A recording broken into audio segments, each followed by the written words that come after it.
You're listening to Rust Belt Running. It's not Andrew. You're actually getting Adam today on this episode. We've been getting really great reviews, really great feedback from people as we've been pivoting slowly the focus of the podcast, doing more race reviews.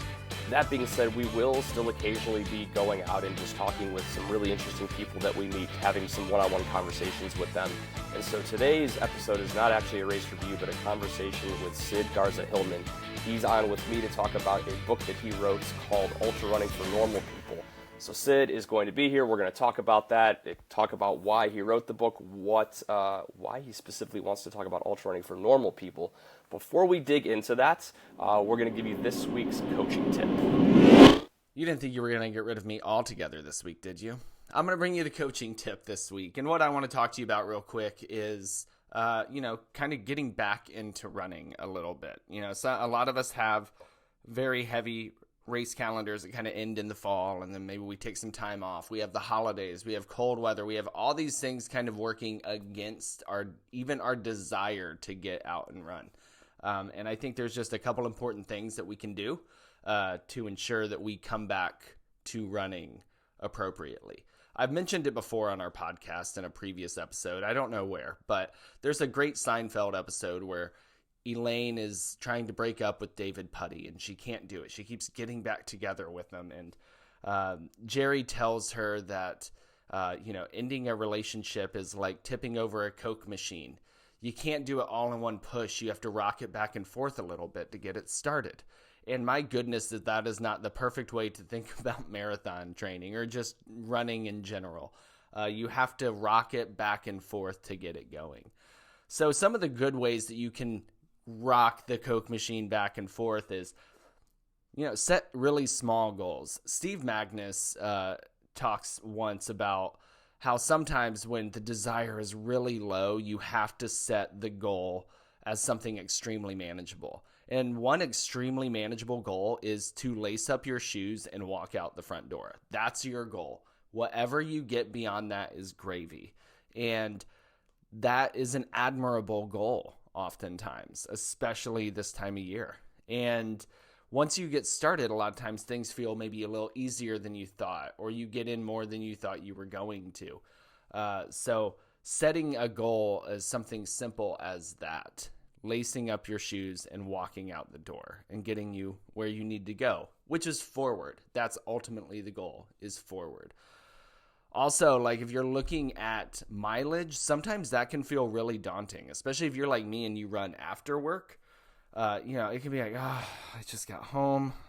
I don't want to go out for 4 or 5 or 6 miles. Maybe think about things in the concept of time, especially like as you're getting into it and you're base building. Maybe you are looking at a lot of shorter workouts.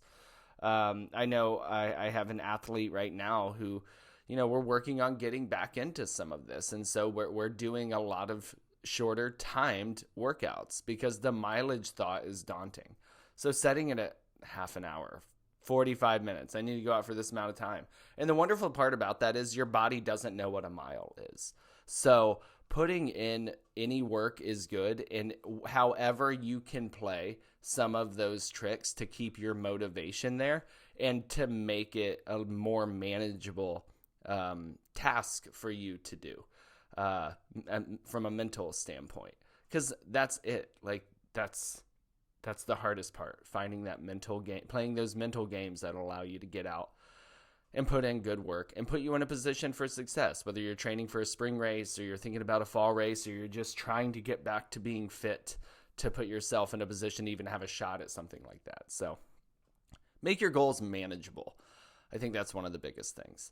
So, obviously for any coaching tips, any coaching advice, you can reach out to us on Instagram at Rust Belt Running. You can also go to our website, rustbeltrunning.com, where you can learn about our different offerings in run coaching.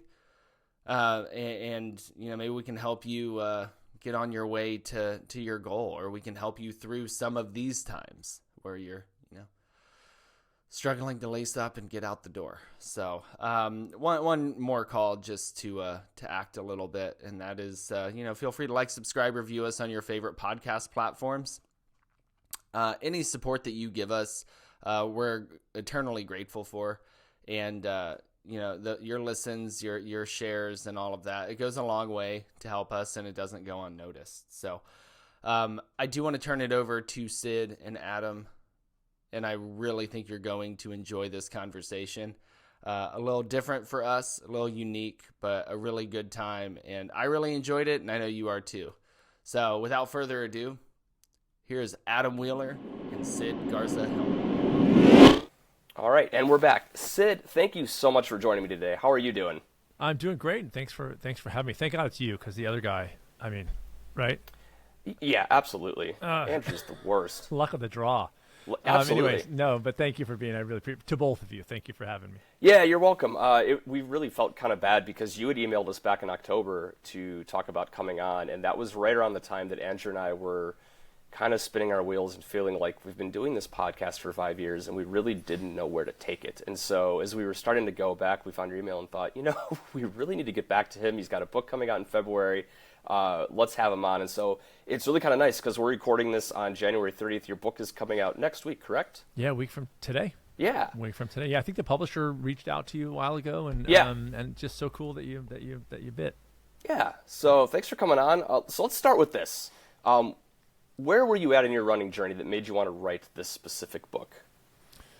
Well, I as a runner, I've been a very recreational runner my whole life. But hit my mid 40s and decided, through some other things going on, like eating better and things like that, that I would attempt a marathon. So at 45, I ran 2 that year. Mm-hmm. This is not a knock. It just didn't take with me. It wasn't like, okay, it was like, okay, well then that's fine. And they were fine. But around that time, discovered trail running. I had literally never heard of trail running. I didn't even know people ran on trails. It was just hiking, and that was it. Mm-hmm. So in that trek of not being super taken by road marathons, I thought, well, I found out about ultra running, and I was like, I'll just try one of those. It was literally like that. I was just like, okay, well, I guess I'll just try that. So I signed up for a trail ultra. I ran my first one at 46 that following year, and I'm 55 now, so I've run 10 since. That a lot of those are my own race that I run the day before, but have run 4 other races, and just love the thing. I love the sport, and it was a unexpected sport for me. I came into it with some assumptions that a lot of those were dispelled right away when I got more into the sport, especially when I started directing a race, seeing who was doing it, who could do it, how they were affected by it, and that inspired that in my own experience of what trail running brought into my own life personally outside the trails, inspired me to write the book. You said you've run 10 races since then. Is running still like a regular practice for you, even though you're not racing? Is what a regular practice? It's still running. Are you still running regularly? Okay. Oh, totally. Yeah. Running. I run 4 days a week. Okay. And so I just ran a race last October, and then I'm still training. And in April, I'll do my own race. So I run at least one ultra a year, which is my own course the day before. Yeah. So yeah, running is the thing I do most of the time. Okay. Yeah. I love the story, by the way, in the book about how you were on your own course and got lost and could not get cell service to get picked up, and you were getting grief. Was it your son that was giving? Yeah. No, it was my 2 training partners. Oh, your 2 training partners, yeah. Who had peeled off early, and then and I just got the one supportive one and the one taking the piss out of me. One just back to back as soon as I got cell signal. It's your own course. She got nice. Well, you got lost in your own course. Fail. And I said, yeah, but all funny aside, I'm actually lost. So kind of thing. But yeah, I was intending to do an 11 miler that day. I ended up doing 17, and it was completely out of water and food and everything else. I was like, this is interesting, and it was on my own course. I would imagine though, being out in the woods, it's pretty easy to take a wrong turn and go someplace where you think you know where you're at, and all of a sudden you're looking around and realize like that tree doesn't look familiar anymore. I have no idea where I'm at now. It's for me, and this is possibly a positive and a negative. The negative being the likelihood that I'm going to get lost. The positive being that I find trail running, and this is why I don't run with something in my head like AirPods or podcasts or music or anything else. I do get into the present and the sort of contemplative thinking about things, noticing things world, which I love. The problem is, of course, that I can take a wrong turn without even noticing, just blow by something, And so I've got to kind of I've been trying to train myself to pay closer attention to like where I am, but I love the fact that I can just kind of get lost in the present of being in nature, and that's part of the draw of trail running that I really love. You're not, it's definitely a meditative kind of experience. It was interesting reading this book because I read it directly on the heels of reading another book called Stolen Focus that one of my athletes that I coach had recommended. And the book largely deals with declining attention spans, and technology is one of the really big things that really stands out with that. But the author also talks about things like the lack of free play that kids have. And I found it really interesting reading your book on the heels of that, because something that comes out throughout the book really is this idea of running and doing it to disconnect from an entirely connected world and really being very present when you run, just kind of letting yourself be where you're at. You know, you mentioned the fact that you don't listen to music or podcasts or anything when you're out running.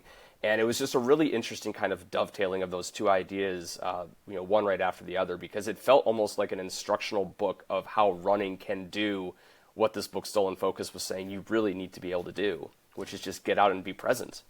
Totally, and the thing that's particular to trails, I think, in a very cool way, is the fact that the terrain. I call in the book wild attention. The terrain brings you to present. I have a scar tissue on a knee to prove it, but you can't zone out for very long because you will go down.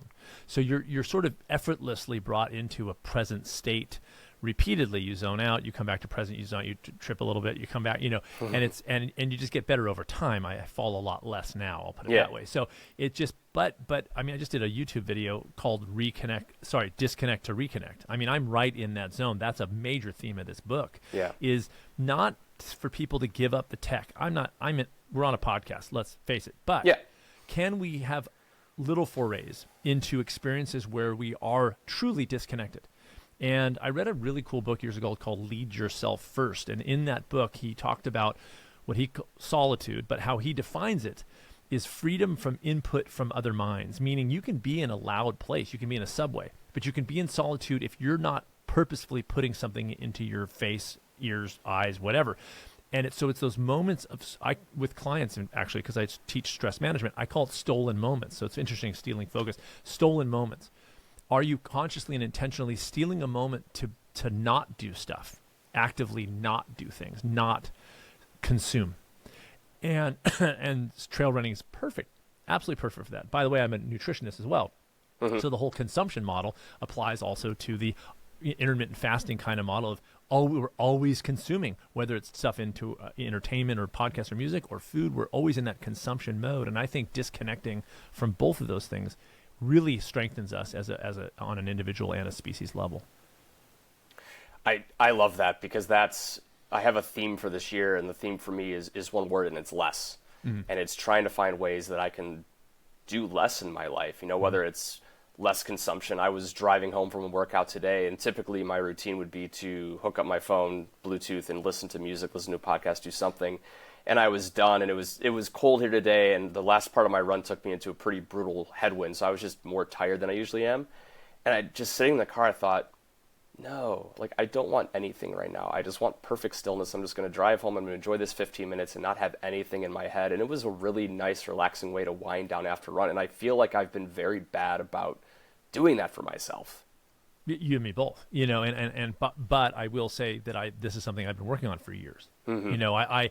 My second book's on parenting. It was the same idea of coming home after a hard day at work and, music or podcast or the news, and coming in all irritable, and then making that change of coming home with nothing and just decompressing. And then by the time I come home, most days I'm in a completely different space than I was 5-6 years ago, where I'd come in and have my phone in my hand and I'm checking emails. And now I can kind of most days walk in the house and be with my family. It's that same idea. We are losing the disconnect in our species. And it's funny that you mentioned that other book. Have you heard of Cal Newport? He wrote a book. Oh yeah, I love Cal Newport. Actually, I'm looking at one of his books right now. Okay, so Deep Work was a huge inspiration for me, because when I was writing that same the Healthy Families book called Raising Healthy Parents, I couldn't focus past 5 minutes. And I stumbled upon Cal Newport's TED Talk while distracting myself on YouTube, bought his book, and if I ever meet the guy, I'm going to thank him, because he enabled me to put a hard stop on tech while I was writing that book and get my brain back into the place where I could focus for more than 5 freaking minutes. It was like, I went to my wife, I was like, I can't think. I could feel the change. I was like, is making me nervous. And so he talks about that sort of dying art of being able to stay with something for a long period of time, to focus on something for a long period of time, and how there's neurological shifts when you are just popcorn, one thing after another all the time. And so I think trail running is a stellar way, but there's other ways too. But the book is about the idea that when you get out there, it's natural for us. It's quiet. It again brings you to present, all these kinds of things that fold into that same idea. Something that is really important throughout the book, because you capitalize the two words every time you mention it. The book is called Ultra Running for Normal People, and every time you mention normal people, those words are capitalized. So why specifically was that focus important for you in writing this?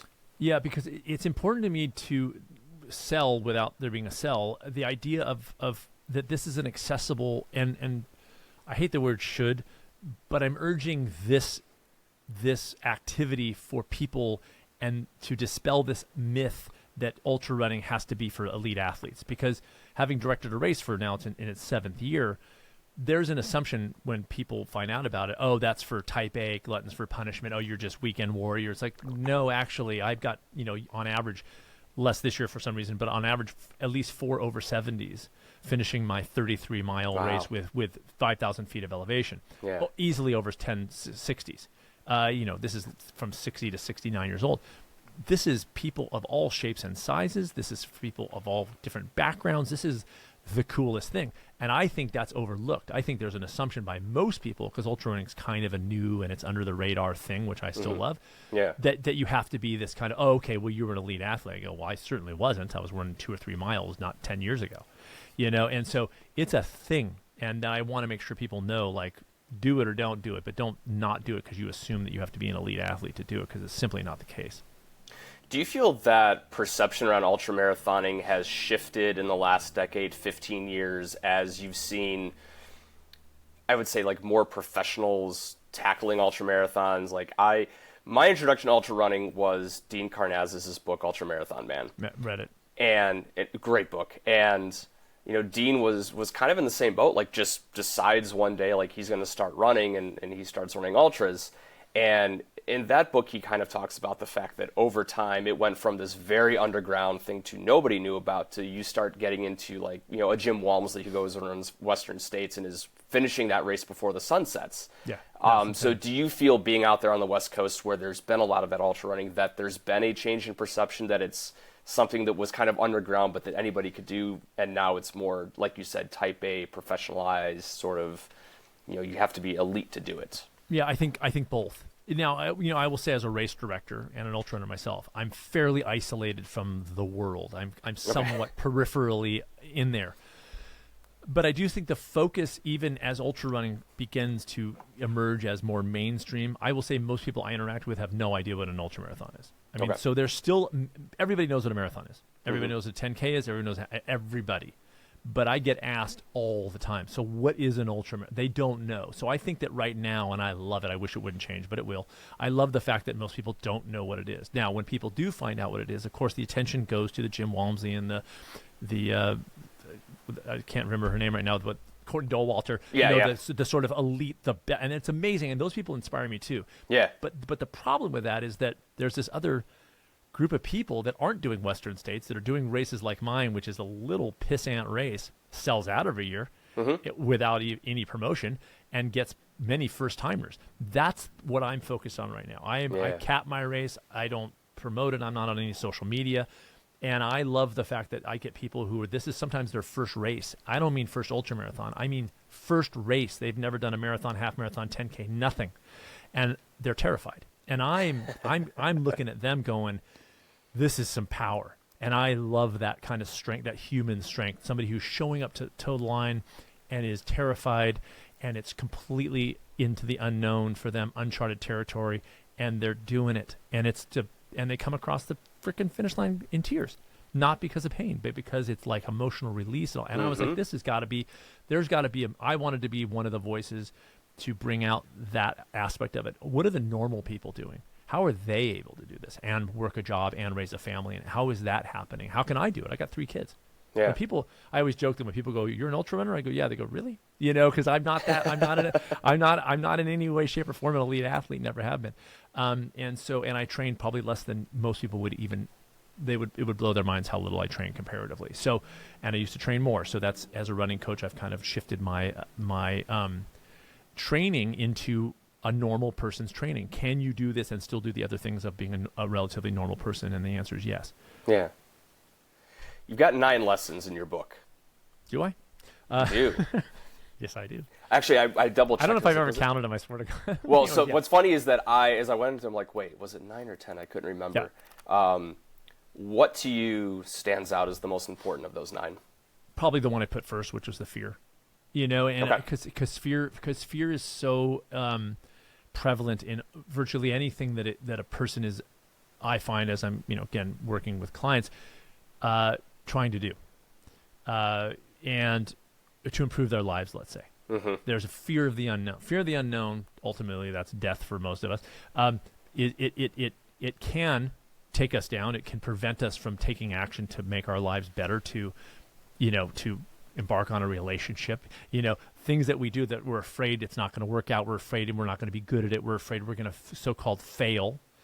And so fear is the thing.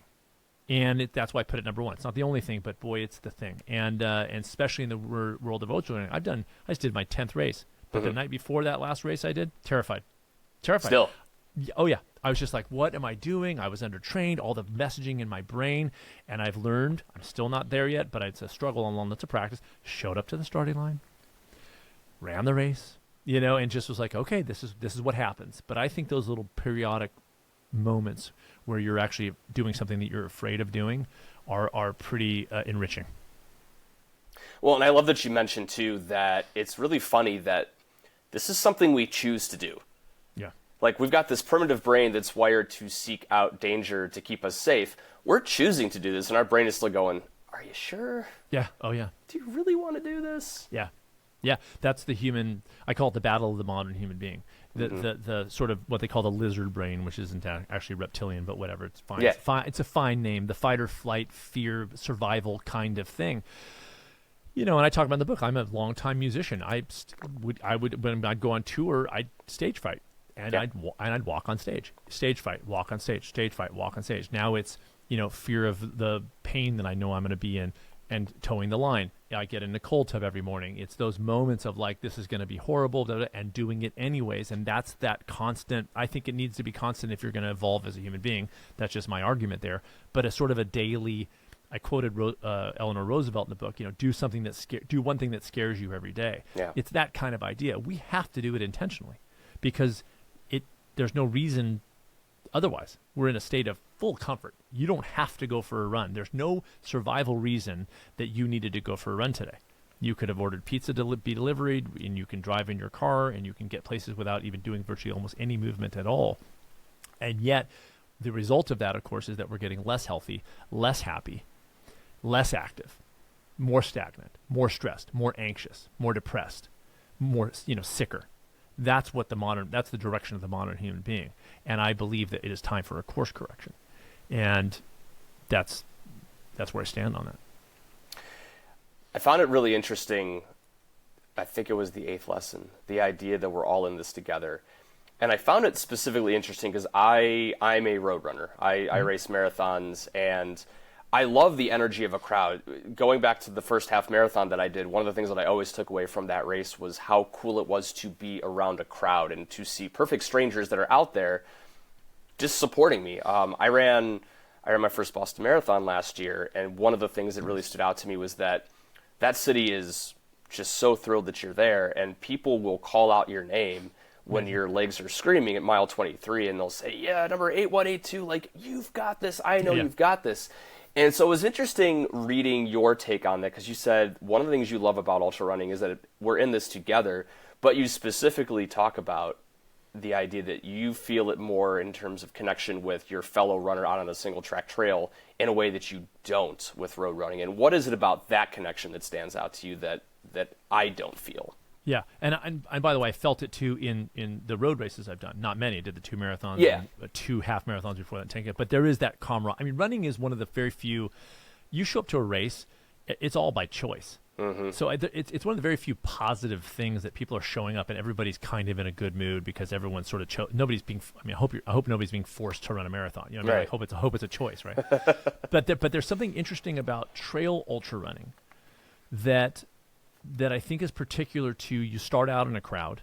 And you get that kind of energy that you get, and everyone's nervous and anxious, and they haven't gotten a lot of sleep the night before, and the figurative gun goes off. I just go in my own thing. But anyways, and so you hit it, and then within 4 miles, it's funneled into a single track. And then, to me, there's something magical about trail ultra running that is not as much found in roads where you are with groups of people pretty much the whole time, at least the larger races. And I'm sure I know there is, but I've run races where there's 1,000 people and I'm never alone, not even for a second. Yeah. But trail running, even this last one, I would say 80% of that race I was on my own, and I don't mean could see other people. I mean on my own, like to the point where I'm like, I hope I'm on the right course because like literally alone. But then you see people, and so it's a much more intimate, personal connection. Yeah. That I again I think I'm craving. I think as a normal guy living in the world, I'm like, this is pretty cool. And the idea of politics or religion, it just goes out the door. It's so unimportant. And all of a sudden you're like, I'm running, and I was struggling on this last race, the Lake Sonoma 55K. And they were also running the 100K. So I'm out there and I'm going, I didn't come in last place, but it was probably pretty close. Anyway, it was a rough day. And so I'm running along, and these elite runners who have been running an hour, they started an hour earlier, the leaders of the race are coming through. Now they're in the top 5 to 6 runners of the whole thing. Over half of them like, hey, are you okay? I've got some food. They stopped. I go, why are you go win your race? You're actually paying attention to time. Go get this done. Yeah. But how cool is that? I'm sorry. This is like what we need as a species. We need that kind of like let's shed all the crap and start to realize that we are all in this together. And that it feels really, really good when you can be there for someone else and vice versa. And can we find events and sports and interactions where we can bring more of this out and shove away less of the other stuff that is, to me, because the clickbait is getting more and more popular. It's the negative stuff that sells. It's disappointing because I see the direction of the culture. Yeah, and that stands out to me because I think about some of the most meaningful connections that I've made, be it through running, be it through work, going all the way back to when I was in graduate school. There was a little bit of a collective suffering. Right. We're in this together. We're going through this together. This isn't specifically pleasant right now, but we're doing this together and we're going to get through it. And when I think back on some of those meaningful connections I've made, it is that, and it does strip away those other, sort of ancillary things that it's not that they're unimportant, but that they're maybe not the most important thing. And it kind of strips away the idea that we're all human. We're all in this together, like you That's said. Right. Yeah. Yeah. And I look, I mean, there's going to be differences between people in politics, let's say. Sure. But if the backdrop is that we're all in this together, if that's the backdrop, then disagreements don't have to be vitriol.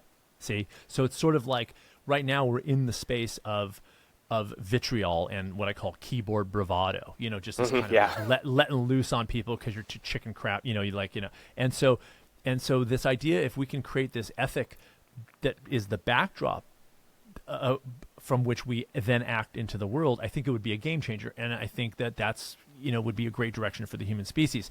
I can disagree with you, but it doesn't mean that I have to hate you and have to be angry. We could go at it, sure, fine, but then we can get a beer afterwards. And that's what's gone. Now it's just like anger, and then I'm gonna see you in person. I'm gonna physically hurt you. It's like that level, and that stuff sells. I get it. It's all about money, fine, but it's not a great direction for our species. I think we can all agree. And when we can do things that reestablish that connection that I think exists, but that is shoved down because of technology, and bring that stuff back out, we're all there for it. It requires a connection and requires a commitment to forge that connection. I can be a keyboard warrior, expel absolutely nothing, write some things, and let people just react to it. And I don't have to commit anything. Whereas what you're talking about, you've got to put the commitment into go on that, to train for that race, to go on that race, to really dig deep when things get really, really hard in a way that you can't do if you're just going to sit behind a keyboard. It has to be intentional. And again, like, I don't know. So I mean, the reason I wrote the book, right? So do it or don't do it, but to think, well, I'll just let this happen. It's not going to happen. There's no reason that's going to happen unless you make the decision to make that happen. And again, somebody listening to this might go, well, ultramarathon is too big of a commitment. It's too, okay. Well, part of part of the book is that it's not as big as you think. But the other message is it doesn't have to be an ultra marathon. The ideas in the book still stand. But I do think there's something about even physically putting ourselves into discomfort that resets the clock a little bit. That sort of resets that kind of like, you've been on, do you run on trails ever, or are you mostly just on roads? I'm mostly on roads. I hike quite a bit. But so like when you're out there, there's a meditative kind of thing. And I am very attracted to the meditation married with action. And I kind of joke about, I go, you think you can meditate when you're in a comfortable house in front of a thing and everybody has to be in the quiet of everybody be quiet because I'm meditating and you have a candle. Get into a 40-degree tub and meditate. Get on a trail at mile 28 and be present. See what that's like. Because again, like we kind of make it easy on ourselves. And I think when you can push yourself a little bit, not David Goggins to where your knees are cracking, but to, to like a regular and be able to go to your job the next day. That's the stuff that I think is super cool. We're inspired by the people who do the crazy stuff. Fine. But can it be boots on the ground for most of us? Yes. Yeah. There's a couple of funny things that come out of that. Number one is that this is where I do wish Andrew was here, because we rip on David Goggins all the time. We understand the appeal. That's what so we usually say. I'm exactly the same way you are. I understand the appeal, but at the same time, I go, his body's falling apart. Is he really the toughest, or is he just the dumbest? It's like he's ripping his body apart, and he's got screws and nails in his things. It's like, okay, well, it's amazing, but it's not my thing. You know what I mean?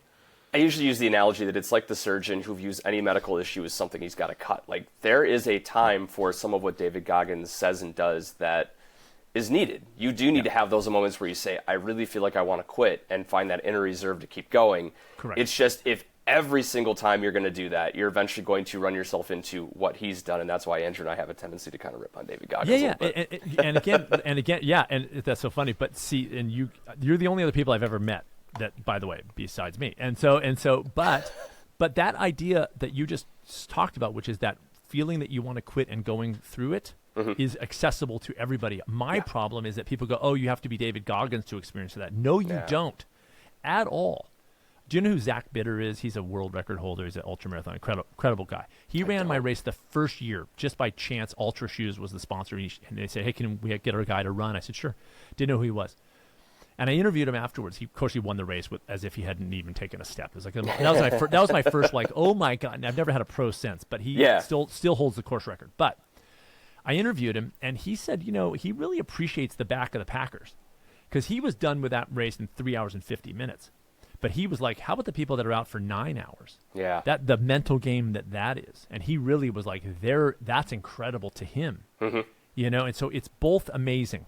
It's amazing that a guy can run a 33-mile run with that much elevation in 3 hours and 50 minutes. Amazing. But it's also amazing that somebody can be out there for 9 hours, and come across the finish line too. They're both amazing, and not just the elite athletes. I'm as inspired by the people who are in the back of the Packers as I am about the people who are trying to win the race. And I think the people in the back of the pack don't get the attention they deserve. My mom has this fear. She runs a little bit. We'll do some like local 10Ks together, and she has this fear that she's going to come in dead last in a 10K. And I always tell her, Mom, you're doing more than the person who's sitting on the couch and never puts themselves out there. Like, you are so far ahead of so many people just by towing the line and getting out there. And she never has even come close to finishing last. But it's like, I understand it, but you're getting off the couch. You're doing something. That's amazing. Hell yeah. So this race I just did, there was a long time of that race, I would say about 3 or 4 hours, where I actually thought I was in last place. For real. I was like, I think I'm in last. And I kind of had that look on I was like kind of laughing. I was like, oh my God, I'm in last place. And it wasn't like, oh no, I wasn't fretting.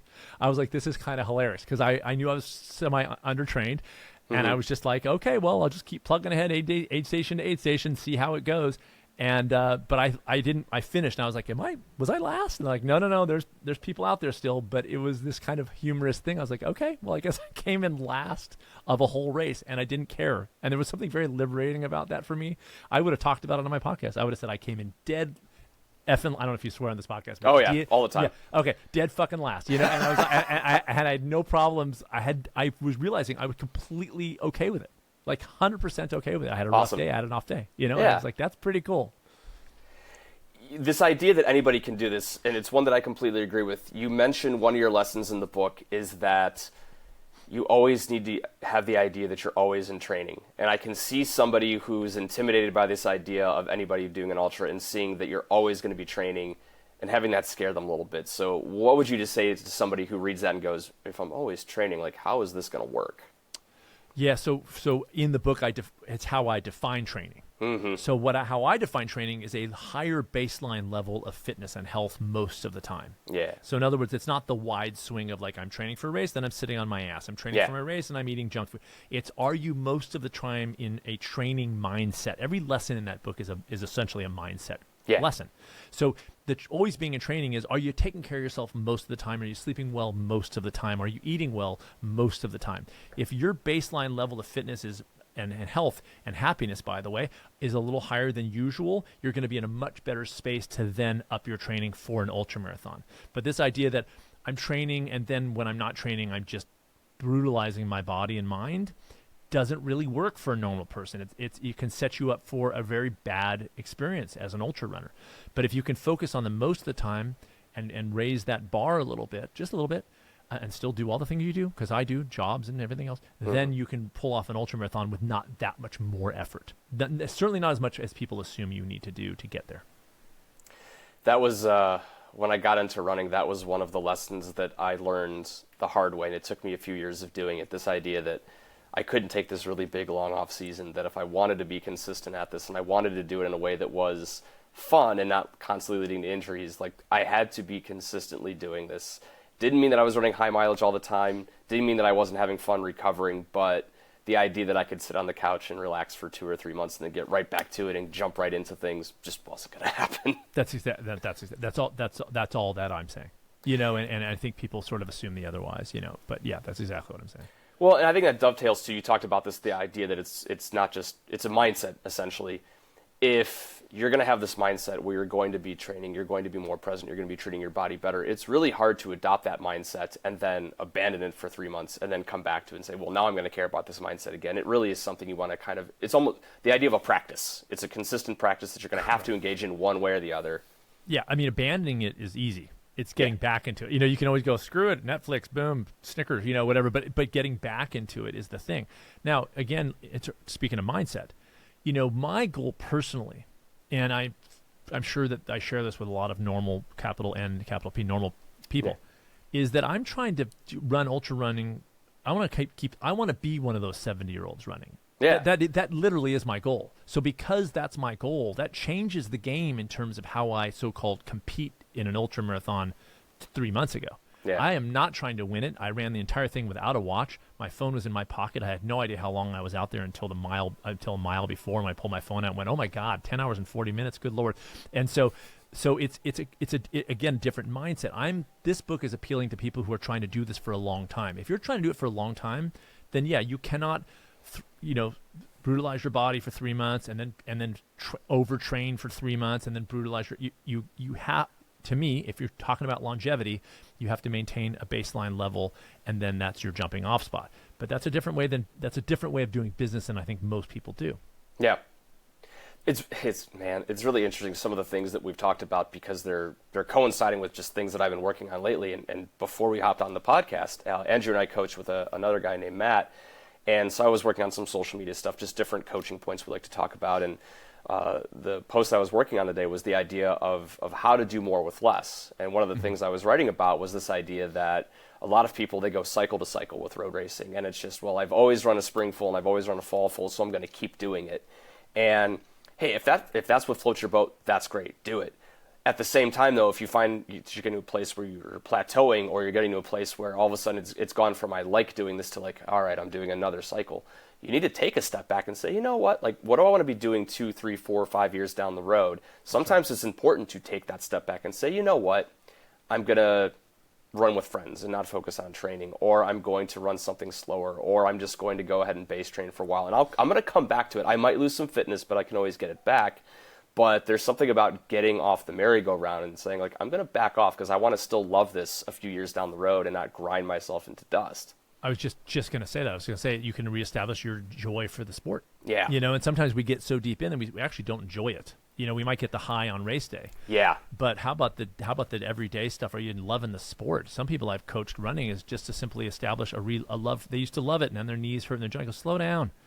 It was just what I was told by a guy named Matt Flaherty, who was my coach for a couple months. I hired him to help me just get me on for my first ultra because, again, I had no idea what I was doing. Yeah. And he said, slow down. That's one of the chapters in the book. Slow down.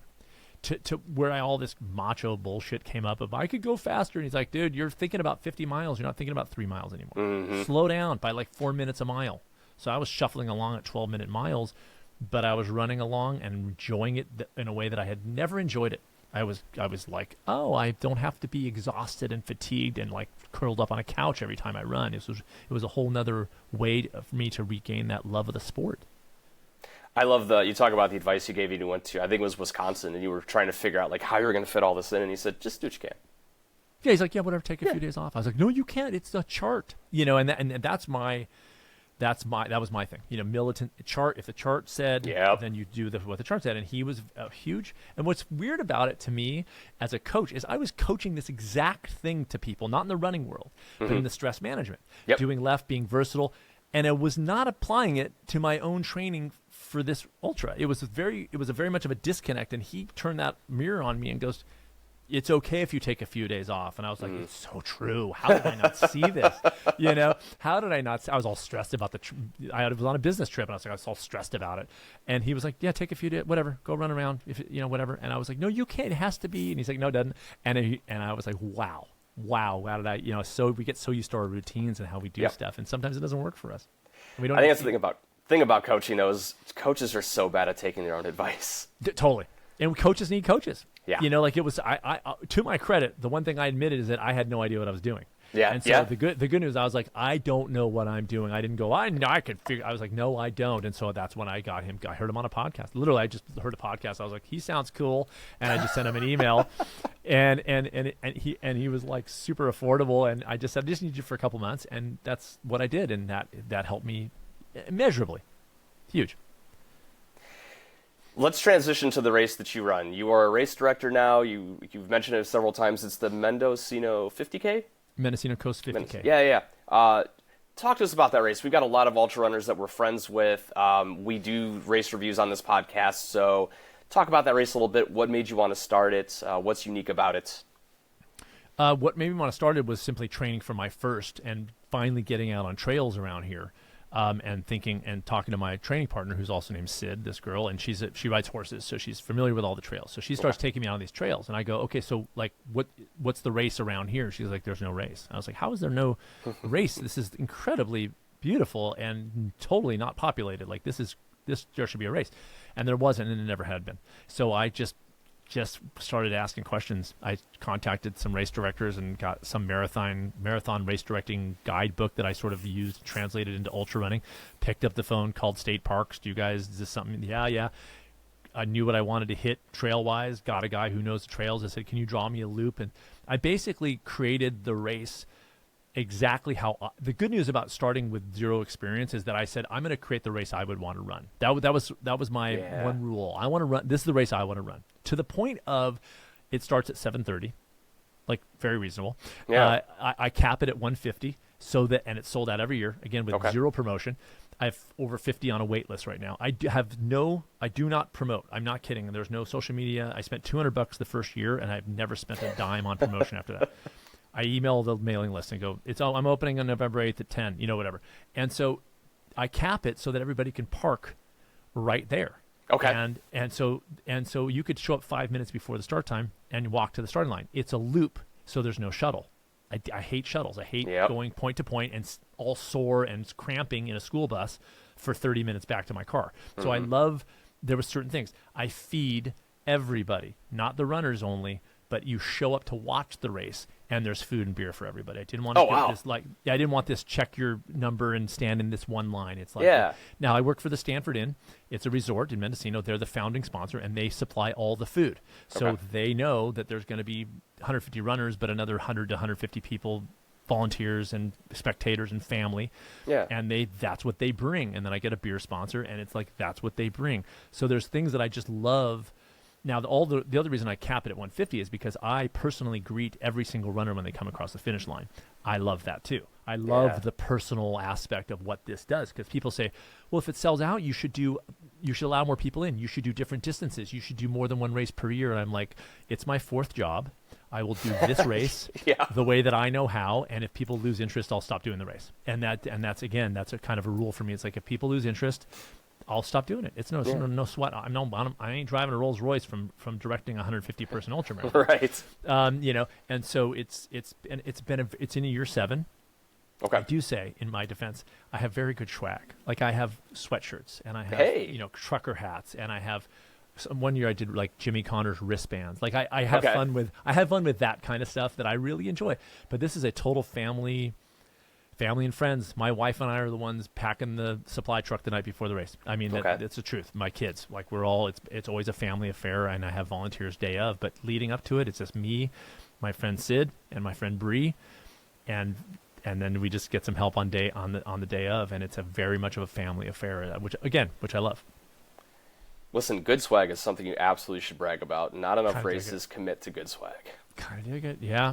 I wish I had it in reach. I should have brought something to show you. But I did. That's all right. I did skull cap beanies last year, and like a zip up hoodie, and I do some really cool stuff. So when is the race typically run? It's always around Earth Day, so it falls on the Saturday as close to Earth Day as possible. So in this year, it's April 20th, but it's been the 22nd, 19th, 18th, depending on kind of where that falls. But in April, and that's a good time in the area because it's not very busy in terms of tourism. So it's a very, very cool time for people to come. The weather's, knock on wood, the weather's usually really nice. And so. And what's a good way for people to find that if they wanted to get on that wait list? MendocinoUltra.com.